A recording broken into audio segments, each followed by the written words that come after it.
뜨거운 은혜가 여러분 삶에 강력히 임하게 되기를 주님의 이름으로 축복합니다. 지난달에 우리 동일한 본문으로 주의 영으로 충만할 때라는 제목으로 말씀을 제가 한번 증거하였습니다. 이 본문을 택하게 된 것은 통독을 하다가 바울이 무엇이 바울을 바울 되게 만들었을까? 그런 생각에 마음이 닿게 되었습니다. 그래서 바울의 삶을 좀 살펴보고 묵상하는 가운데 바울이야말로 정말 주님의 영으로, 주님으로, 예수 그리스도로 가득 차 있었던 사람이로구나라는 것을 다시 한번 확인할 수 있게 되었습니다.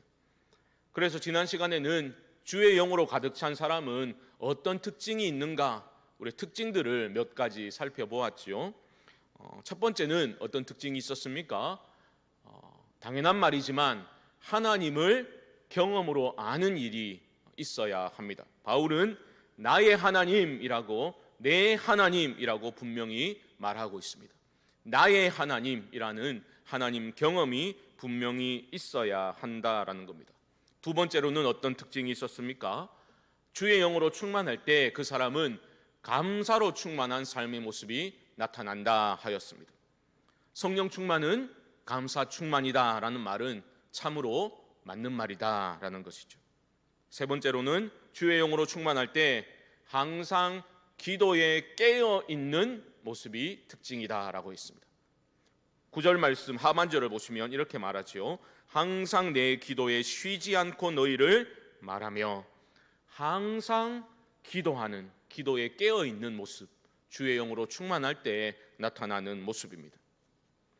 기도 가운데 주님을 깊이 만나는 그러한 경험이 없이 나는 너무 기쁘고 너무 즐겁고 희죽희죽 웃고 다닌다면 가까운 병원에 가보셔야 돼요. 빨리 가보셔야 됩니다. 성도의 기쁨은 우리 주님과 무관하게 주어지는 게 아니에요. 성도가 누리는 참된 기쁨이라는 것은 주님과의 교제를 통해서 내가 주 안에 거하고 있고 내가 누리고 있는 것들이 주님의 은혜라는 깨달음이 있을 때 참된 기쁨이 솟아나게 되는 것입니다. 마지막으로 주의 영으로 충만했던 바울은 결코 현실에 안주하지 않는 모습을 보여주었습니다. 지금 이 로마서를 쓰고 있는 여러 목적이 있겠지만 그 목적 중에 중요한 것 하나가 무엇이었습니까? 로마 교회를 거점으로 해서 지금 바울은 땅끝까지 가고 싶은 거예요. 당시 세상의 끝이라고 여겨졌던 서바나, 그러니까 스페인으로 가고자 하기 위해서 지금 로마 교회를 가고 싶어 하고 있다라는 겁니다. 안주하는 삶이 아니었습니다. 이만하면 됐다, 이 정도 주를 위해서 일했으면 이제 좀 쉬자, 그런 말이 아니라 바울은 끝까지 그 부르심과 사명을 쫓아서 움직이는 삶을 살았다. 안주하고 정체되는 것이 아니라 계속해서 역동성이 있는 움직이는 삶, 부르심에 응답하는 삶을, 그러한 바울의 삶의 모습을 우리는 특징으로 확인할 수 있었습니다. 오늘 본문을 우리가 다시 한번 살펴보면서 다루지 않았던 세 가지 특징을 한 번 더 살펴보고자 합니다. 주의 영으로 충만할 때 어떤 특징이 나타나는가? 첫 번째로는 전심으로 하나님을 섬기는 모습이 나타나게 됩니다. 여러분 잘 보셔야 돼요. 주의 영으로 충만할 때만 전심으로 하나님을 섬길 수 있게 됩니다. 9절을 다시 보십시오. 내가 그의 아들의 복음 안에서 내 심령으로 섬기는 하나님이 나의 증인이 되시거니와 라고 했습니다. 하나님을 어떻게 섬긴다고요? 내 심령으로 섬긴다라고 말하고 있습니다. 영어 번역 NIV는 이 부분을 with all my whole heart, 전체 heart, 마음으로, 그러니까 우리말로 하면 전심으로 라고 번역할 수 있겠죠. 갈라지지 않은 온전한 마음, 전심으로 하나님을 섬긴다라는 것은 주의 영으로 내가 충만할 때 일어나는 일이다라는 겁니다. 주의 영으로 가득 차 있으면 우리는 예수님의 심장으로 살아가게 됩니다. 여기저기 기웃거리지 않게 되는 거죠. 이거 내가 줄 잘못 선 거 아이가? 지금이라도 더 늦기 전에 어디로 갈아타야 되는 거 아니가? 이런 확신 없는 그런 갈등이 일어나지 않게 되는 겁니다. 하나님과의 온전한 신뢰의 관계 속에 있기 때문입니다. 상황이 어렵다고 그 확신이 사라지는 것이 아니다라는 거죠. 지금 바울은 뭐라고 말합니까? 하나님이 나의 증인이시다라고 말하고 있잖아요. 이 얼마나 멋진 말입니까? 성도로서 하나님이 내 증인이시다. 평소에 하나님과 아무 상관없는 것처럼 그렇게 살아가다가 갑자기 어느 날 목에 막 핏대를 세우고 하나님이 내 증인이다 라고 말할 수 있습니까? 내가 김집사도 알고 이권사도 아는데 니는 누구냐? 이러면 낭패잖아요. 내 심령으로 섬기는 하나님, 전심으로 하나님을 섬기는 그 모습을 통해서 우리는 내 영성이 온전한지, 내가 영적으로 건강한지 그 정도를 우리는 파악할 수 있습니다. 여기서 우리는 하나님을 전심으로 섬긴다, 심령으로 섬긴다라는 부분에서 우리의 예배에 대한 태도를 한번 점검해 보아야 할 것입니다. 왜냐하면 성경에서 섬기다라는 단어는 예배하다라는 단어와 밀접히 연관되어 있기 때문입니다. 제가 여러 차례 말씀드렸죠. 하나님 이스라엘 백성을 왜 출애굽시키셨습니까? 그들을 왜 불러내셨습니까? 분명히 말씀하셨죠. 너희가 이 산에서 나를 섬길 것이다 말씀하셨어요. 거기서 섬기다라는 단어는 곧 예배하다라는 의미다라고 제가 말씀드렸죠. 하나님은 우리를, 이스라엘을 예배 공동체로 불러내신 겁니다. 그것이 구원의 목적입니다. 우리는 언제부터인가 삶이라는 단어를 자주 이제 사용하기 시작했지요. 이게 좀 이제 유행처럼 지나가는 것 같아요. 어느 때는 내려놓다라는 표현이 아직도 유행하고 있죠. 한때 어느 순간부터 내려놓아야 한다라는 표현이 유행하기 시작한 것처럼 언제부터인가 삶이 중요하다, 삶의 예배자, 삶이 강조되기 시작했습니다. 물론 성도에게 있어서, 신앙에 있어서 삶이라는 것은 본질적인 부분이 맞습니다. 하지만 삶의 예배자라는 개념에 빠져가지고 우리가 지금 이 시간에 모여서 공동체로 하나님을 예배하는 것을 가볍게 취급하는 것은 큰 잘못입니다. 거기에 속으시면 안 됩니다. 삶이 중요하지 않다는 말이 아니라 삶의 예배가 중요하지, 예배당에 들어앉아가지고 허구한 날 예배만 드리고 앉아있으면 무슨 소용이 있나라고 생각하는 것 자체가 성경과 복음에 대해서 너무나 무지하다는 것을 보여주는 거예요. 이 공동체의 예배는 너무나 중요한 것입니다. 우리를 구원하신 하나님의 그 구원의 목적과도 직결되어 있는 것이죠. 그러므로 우리는 내가 예배를 어떻게 생각하고 있는지, 내가 이 예배를 드리고 있는 나의 내면과 나의 마음의 상태와 태도를 항상 점검해 보아야 합니다. 와서 앉아는 있지만 예배를 드리지 않는 사람들, 예배를 보는 사람들, 예배 시간 자리에 앉아 있으면서도 온갖 세상의 염려와 세상의 재물의 문제, 여러 세상적인 근심 걱정에 사로잡혀가지고 앉아있지만 딴 생각하다 돌아가는 사람들, 예배를 드리지 않는 겁니다. 마음이 갈라져 있는 거죠. 영적인 잠에 빠져 있는 것입니다. 여러분 꼭 기억하십시오. 내 삶이 왜 이럴까? 왜 이렇게 답답할까? 기쁨이 없을까? 내 삶의 회복은 예배의 회복 없이는 결코 일어나지 않습니다. 꼭 기억하셔야 됩니다. 예배를 통해서 하나님 나에게 은혜를 부어주시기를 간절히 사모하셔야 됩니다. 갈라지지 않은 마음으로 전심으로 하나님을 예배하고 준비된 모습으로 예배의 자리에 오고자 하는 그러한 노력 또한 중요한 것입니다. 이러한 모습을 통해서, 예배를 통해서 참된 회복을 여러분 모두가 경험하실 수 있기를 주님의 이름으로 축복합니다. 두 번째로, 주의 영으로 충만할 때 어떤 특징이 있는가? 그 사람은 하나님의 말씀과 하나님의 뜻을 기준으로 삼아 살아가게 됩니다. 성령 충만은 감사 충만이다라고 했죠. 동시에 성령 충만은 말씀 충만입니다. 우리의 심령으로 하나님을 섬기고 전심으로 하나님을 예배하는 삶을 산다는 것은 내 영혼이 하나님의 말씀으로 채워져 있을 때 가능한 일입니다. 여러분, 바울은 오늘 본문에서 그냥 내 심령으로 섬기는 하나님이라고 말하지 않았어요. 9절은 이렇게 시작하고 있습니다. 내가 그의 아들의 복음 안에서 내 심령으로 섬기는 하나님. 그렇죠?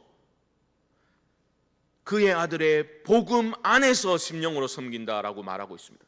예수 그리스도의 복음 안에서입니다. 여러분, 성령 충만이라는 것은 어떤 신비로운 현상, 능력이 나타나는 것이 본질이 아닙니다. 이 부분에서 여러분 오해하시면 안 돼요. 성령 충만이라는 것은 어떤 사람이 어떤 예지력을 갖게 된다거나 뭐 미래를 막 알아맞추고 어떤 병을 고치고 뭐 그러한 것들이 성령 충만의 본질이 아닙니다.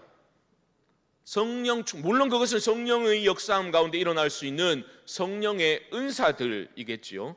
본질은 아닙니다. 그런데 많은 사람들이 이 은사에 대해서 착각을 합니다. 잘못된 접근을 합니다. 은사는 기프트입니다. 선물이에요. 하나님이 주신 거예요. 내가 잘나가지고 은사가 생긴 게 아니라 하나님이 주신 겁니다. 왜 주셨습니까? 잘 사용하라고 주신 거예요. 은사는 내가 어떻게 사용하느냐에 따라서 복이 될 수도 있고 화가 될 수도 있습니다. 성령의 은사는 하나님이 교회에 덕을 세우라고 선물로 주신 거예요. 그 하나님이 주신 의도를 잘 깨달아 알아서 그것을 교회 공동체의 덕을 세우기 위해서 아름답게 사용할 때에 그 선물이, 그 은사가 빛을 발하게 되는 겁니다. 그런데 많은 사람들이 이 부분에 걸려 넘어지죠. 어떠한 신비로운 현상을 경험하게 되면 이것이 내가 잘난 줄 알고 나의 영적인 권위를 세우는 어떤 근거로 삼으려는 시도를 합니다.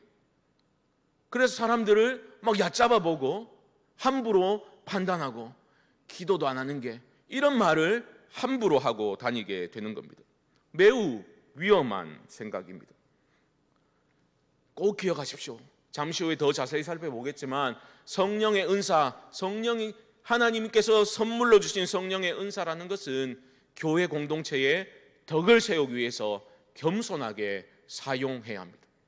주인님이 주셨기 때문에 주인님의 뜻에 맞추어서 제대로 사용할 때 은사가 빛을 발하게 되는 것입니다. 여기서 우리가 다루어야 될 것은 주의 영으로 충만할 때에 바울은 말씀 안에 거하고 있었다라는 거죠. 하나님의 말씀을 절대적인 기준으로 삼게 되었다라는 겁니다. 여러분, 바울이 가지고 있었던 그 열심, 우리는 진짜 좀 주눅 들잖아요. 바울을 생각하면 와, 어떻게 자신의 모든 삶을 하나님께 복음에 완전히 올인해가지고 이렇게 열정적으로 사역할 수 있었는가? 우리는 좀 주눅 들잖아요. 솔직히 저는 주눅 들거든요, 한 번씩. 그런데 그것은 바울 자신의 열심이 아니었어요. 자기 열심도 아니고 자아도취도 아니었습니다. 심령으로 바울이 하나님을 섬길 수 있었던 것은 그가 그리스도의 복음 안에 온전히 거하고 있었기 때문입니다. 하나님의 말씀이 그의 심령을 붙들고 있었기 때문입니다. 말씀의 심령이 매여 있었기 때문에 이런 일이 일어날 수 있었다라는 겁니다. 그래서 여러분 보십시오. 주의 영으로 충만한 사람은 매사에 큰 일뿐만 아니라 작은 일에도 어떻게 합니까? 하나님의 뜻을 구하는 거예요. 하나님이 무엇을 원하시는 것을 끊임없이 여쭈어 보게 되는 겁니다. 여러분 잘 아시는 하나님의 마음에 합한 사람이라는 별명을 가진 다윗, 너무나 부러운 별명이죠. 아니, 하나님 마음에 합하면 인생 끝난 거 아닙니까? 얼마나 부럽습니까? 그렇죠? 그런데 다윗이 뭘 잘했습니까? 하나님께 계속해서 여쭈어봤다. 이게 하나님의 뜻에 맞는지 아닌지를 하나님께 계속해서 여쭈어보았던, 하나님의 뜻과 하나님의 말씀을 기준으로 삼기 위해서 몸부림쳤던 그 다윗을 하나님이 크게 들어서 사용하신 것 아닙니까? 사랑하는 성도 여러분, 가장 복된 인생은 하나님께 쓰임받는 인생인 줄 믿습니다. 기왕 오셨는데 크게 아멘 하셔야지. 쓰임 받는 인생이 복된 인생인 줄 믿습니다. 여러분, 정말 그런 믿음을 가지고 신앙생활 하셔야 합니다. 쓰임 받는 인생이 복된 인생이라고. 쓰임 받기 위해서는 내 고집을 내세워서는 쓰임 받을 수 없습니다. 내 고집과 내 뜻을, 내 주장을 다 내려놓아야 됩니다. 그리고 하나님의 뜻과 하나님의 말씀을 끊임없이 내 마음의 중심에 모셔드리도록 노력할 수 있어야 합니다. 10절에서 우리는 바울의 이런 몸부림을 우리가 발견할 수 있습니다. 10절을 보십시오. 어떻게 하든지 이제 하나님의 뜻 안에서 너희에게로 나아갈 좋은 길 얻기를 구하노라. 여러분, 바울에게 있어서 로마로 가는 것은 너무나 합당한 이유가 있었습니다. 정당한 명분이 있었습니다. 그냥 휴양지 가려는 게 아니잖아요. 땅끝까지 복음의 증인되기 위해서 로마 교회를 꼭 거쳐야 됐단 말입니다. 그렇기 때문에 어쩌면 하나님이 알아서 길을 척척 열어주셔야 되는 것 아닙니까? 그런데 바울은 어떻게 지금 말하고 있습니까?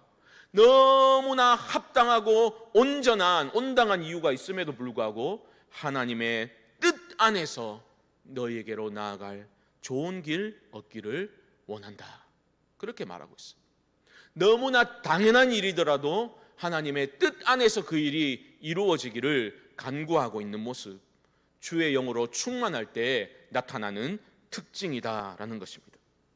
여러분, 주의 영으로 우리가 충만할 때에 우리는 주님과 동행하는 삶을 살게 되겠지요.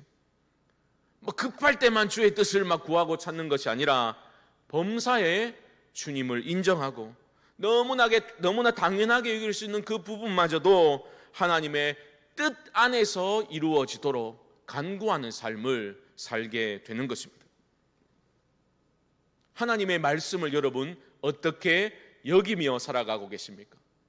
너무나 안타까운 것은 많은 사람들이 신앙생활을 한다고 하면서도 하나님의 말씀이 그 삶에 무엇인가 걸리적거리는, 불편케 만드는 그런 요소로 그렇게 간주하고 신앙생활하는 분들이 적지 않습니다.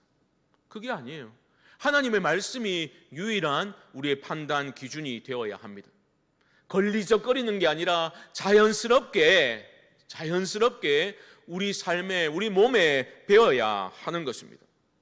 오늘날 우리 삶의 모든 문제는 어찌 보면 말씀의 부재에서 비롯된 것이라 말할 수 있겠습니다. 말씀이 넘쳐나지요. TV만 틀어도 말씀이 나오고 휴대폰만 열어도 수많은 설교들이 홍수처럼 쏟아져 나옵니다.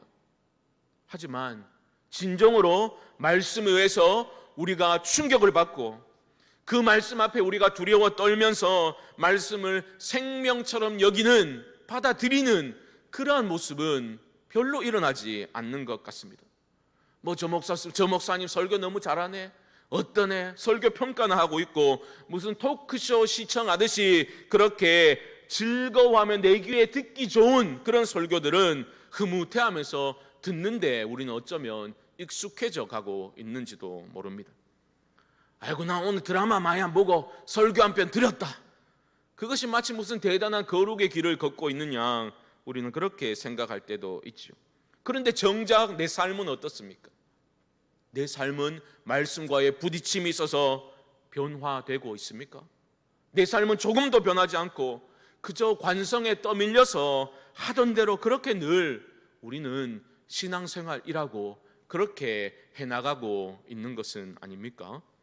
사랑하는 성도 여러분, 우리가 만약 하나님 말씀에 별다른 반응도 보이지 않고 습관적으로 모한 교회를 왔다 갔다 하는 그러한 패턴이 굳어져 있자면 이 시간 여러분 꼭 기도하실 때에 그 잘못된 패턴이 깨뜨려지고 우리 영혼의 말씀으로 인한 깊은 울림이 회복될 수 있기를 주님의 이름으로 축복합니다. 영적인 귀가 닫힌 사람들 특징이 무엇인지 아십니까?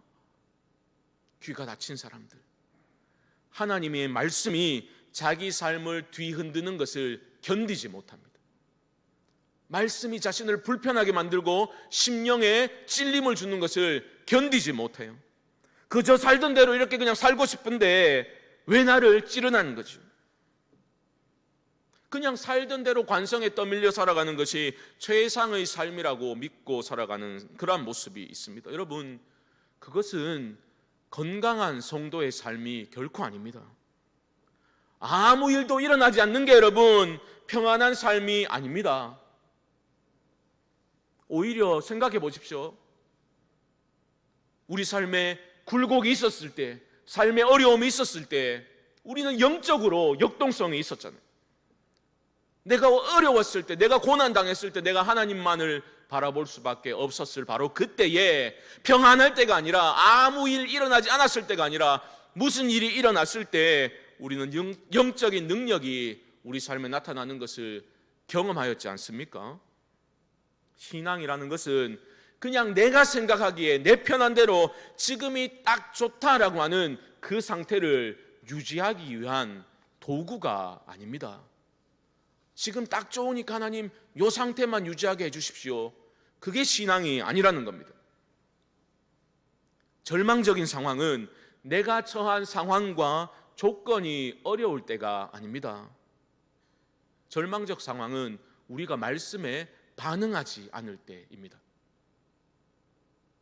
내가 말씀에 반응하지 않을 때, 말씀을 읽어도 아무런 감흥이 없고 아무런 부딪힘이 없을 때, 예배를 드리고 설교를 아무리 들어도 아무런 반향이 내 안에 일어나지 않을 때, 그게 절망적 상황인 것입니다. 이것은 어제 오늘의 일이 아닙니다. 에스겔 시대에도 그랬습니다. 사람들은 믿는다고 말하면서도, 하나님의 백성이라고 말하면서도 하나님의 말씀에 그때도 반응하지 않았습니다. 무슨 말씀 사역자를, 설교자를 딴따라 취급을 했습니다. 에스겔 33장 30절 말씀, 우리 자막이 준비되었을 텐데요, 한번 보여주시죠. 제가 읽습니다. 잘 보십시오. 인자야, 내 민족이 담 곁에서와 진문에서 너에 대하여 말하며 각각 그 형제와 더불어 말하여 이르기를, 자, 가서 여호와께로부터 무슨 말씀이 나오는가 들어보자 하고. 이건 여러분 잘못된 태도예요. 자, 우리가 무슨 구경 가듯이 좋은 구경거리가 났다는 듯이 우리가 가서 그 에스겔 설교자로부터 무슨 말씀이 나오는가 한번 드러나 보자, 이렇게 지금 몰려가고 있는 모습입니다. 사람들이 듣기 위해서 찾아오기는 했는데 자신들의 삶의 변화를 위해서 말씀을 듣는 게 아니었다라는 겁니다. 무슨 구경하듯이 그렇게 찾아온 거예요. 이어지는 31절도 보여주십시오. 31절입니다. 백성이 모이는 것 같이 내게 나오며 내 백성처럼 내 앞에 앉아서 내 말을 들으나 그대로 행하지 아니하니 이는 그 입으로는 사랑을 나타내어도 마음으로는 이익을 따름이라. 무슨 말씀인지 이해가 되십니까? 네 앞에 앉아가지고 지금 우리처럼 예배 자리에 와서 말씀을 듣고는 있지만 그대로 행하지 않는다는 거예요. 심각한 문제 아닙니까? 예배 자리에 와 있지만 예배를 드리지 않고, 기도의 자리에 와 있지만 기도는 하지 않는 그러한 모습인 것이죠. 말씀을 귀로 듣기는 하지만 그냥 귓등으로 듣고 전혀 삶의 변화와 순종이 없는 모습. 왜 그렇습니까? 31절 하반절 다시 보십시오. 이는 그 입으로는 사랑을 나타내어도 마음으로는 이익을 따릅니다. 입으로는 주님이 최고입니다. 하나님 전부입니다. 하나님 사랑합니다. 예수님 사랑합니다. 그렇게 입으로는 말하면서도 마음으로는 이익을 따릅니다. 자기 욕심으로 마음이 가득 차 있는 거죠. 육체의 소욕을 쫓아가는 육에 속한 사람으로 살아가는 모습입니다.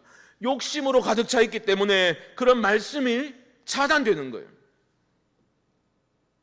아니 목사님, 그런 마음을 깨뜨리는 강력한 설교를 해야 될 거 아닙니까? 여러분 그렇게 말씀하시겠습니까? 그렇지 않습니다. 저는 우리 성광의 모든 성도님들이 주여 말씀하소서 종이 듣겠나이다, 말씀 앞에서 말씀을 경외함으로 주님 앞에 홀로 서는 그러한 거룩한 변화가 우리 모두에게 일어날 수 있기를 주님의 이름으로 축복합니다. 말씀은 그런 자세로 말씀하옵소서 종이 듣겠습니다. 소망 가운데 말씀을 들어야 하는 것입니다. 마지막 세 번째로, 주의 영으로 충만할 때 어떤 특징이 나타납니까? 이타적인 섬김의 삶을 살아가게 됩니다.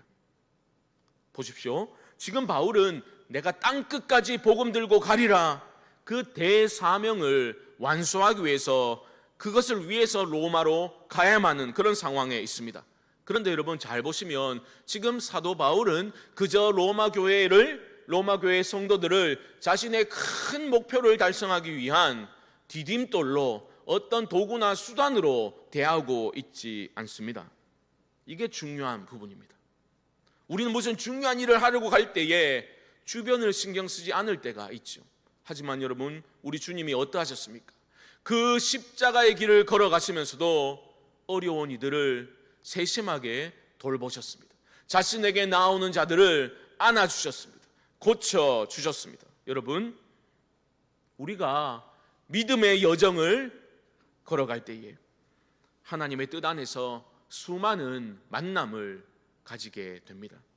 여러분, 적어도 우리 교회 안에서 이루어지는 그 만남들을 여러분 소중히 여기실 수 있기를 바랍니다. 우리 교회의 어려운 중에도 새로운 분들이 등록하십니다. 아이고, 우리 교회 숫자 좀 늘어나나 보다, 그렇게 받아들이시면 안 돼요. 우리에게 만남을 허락하신 그 하나님의 뜻을 여쭈어 보고 그 만남을 소중히 여기셔야 합니다. 바울은, 지금 로마 교회 성도들은 바울과는 일면식도 없었던 사람들이 대부분이에요.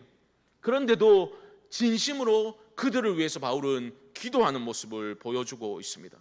그들에게 무엇인가 도움을 주고 싶어하고 사랑을 전하고 싶어하는 그런 모습을 바울은 지금 보여주고 있는 겁니다. 나와 너와의 진실한 만남을 그렇게 기대하고 있는 모습입니다. 11절을 보시면 바울은 그 로마의 성도들에게 어떤 신령한 은사를 나눠주기를 원한다라고 말하고 있죠. 무엇인가 신령한 은사를 나누어주고 싶다. 여기서 신령한 은사가 무엇인지 구체적으로 밝히고 있지는 않습니다. 영어로는 some spiritual gift라고 해서 어떤 영적인 선물, 은사라고 말하고 있는데, 분명한 것은 내가 너희를 위해서 무슨 신령한 은사를 나누어주고 싶은데 그것이 지향하는 바가 무엇인가라는 거죠. 말씀을 보면 그 은사를 통해서 그들이 어떻게 된다고요? 견고하게 된다라는 거예요. 이게 은사의 목적이에요.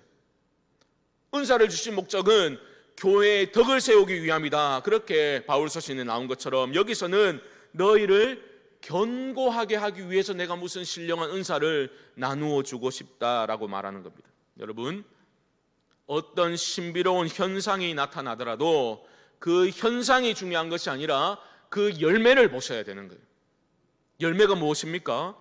열매는 우리가 얼마나 그 은사를 통해서 하나님을 향한 강한 믿음을 가지게 되었는가, 얼마만큼 더 하나님을 신뢰하게 되었는가, 하나님과의 관계에 있어서 어떤 변화가 일어났는가, 그것이 바로 열매입니다. 그게 견고하게 되는 거예요.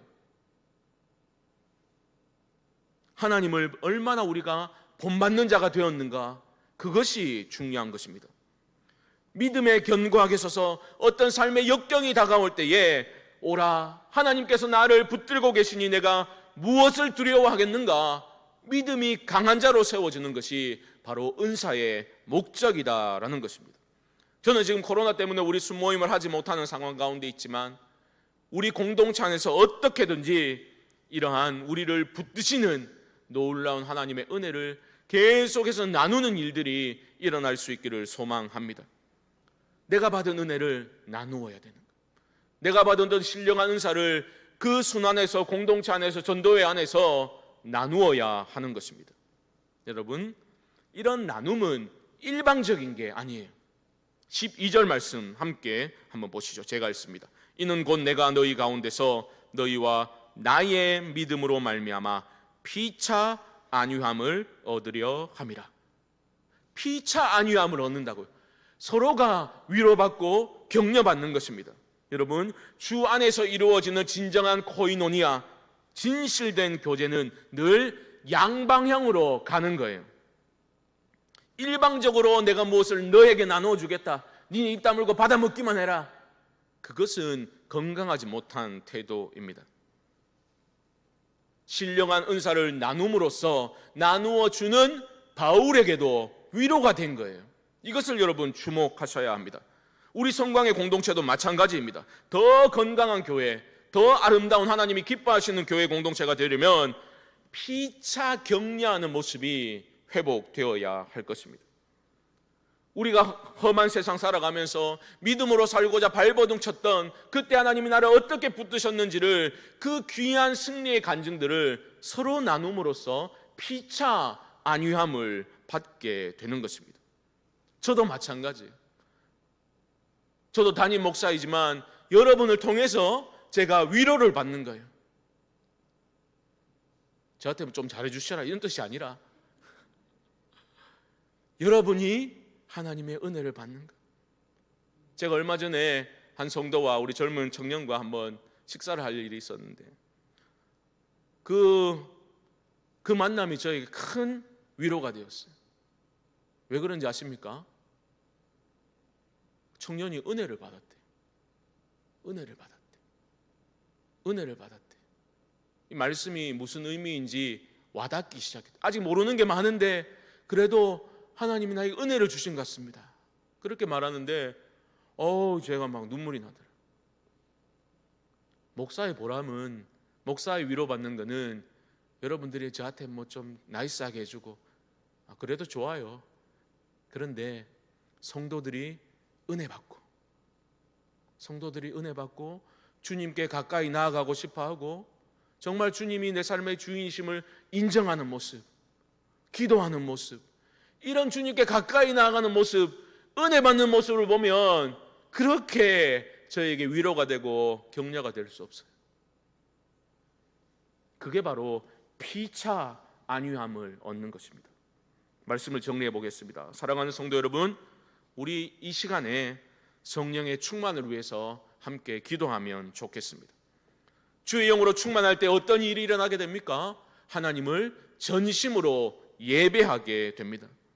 여러분, 이 시간 기도하실 때에 우리 성광교회에서 드려지는 이 공예배의 회복을 위해서 하나님의 강력한 임재의 역사가 일어나도록 여러분 꼭 기도하실 수 있기를 바랍니다. 우리 교회는 굉장히 점잖잖아요. 좋게 말하면 점잖은 거. 왜 예배 가운데 내 삶이, 내 심령이 뜨거워지고 눈물이 나고 하나님 앞에 통회하고 하나님의 은혜를 막 손들고 찬양하고 이러한 일들이 우리 교회 안에 일어나야 되지 않겠습니까? 예배가 회복되어야 됩니다. 예배의 회복 없이는 교회에 부흥되지 않습니다. 그 일을 위해서 꼭 기도하실 수 있기를 바랍니다. 두 번째로, 주의 영으로 충만한 것은 말씀으로 충만해지는 것입니다. 우리 삶이 무너진 것은 하나님 말씀의 권위가 무너졌기 때문입니다. 말씀을 절대적인 기준으로 우리는 붙들지 않게 되었습니다. 회복되어야 합니다. 영적 잠에서 깨어나야 합니다. 영적으로 어두운 사람, 귀가 닫힌 사람은 말씀이 내 삶을 뒤흔드는 것을 견디지 못한다 했습니다.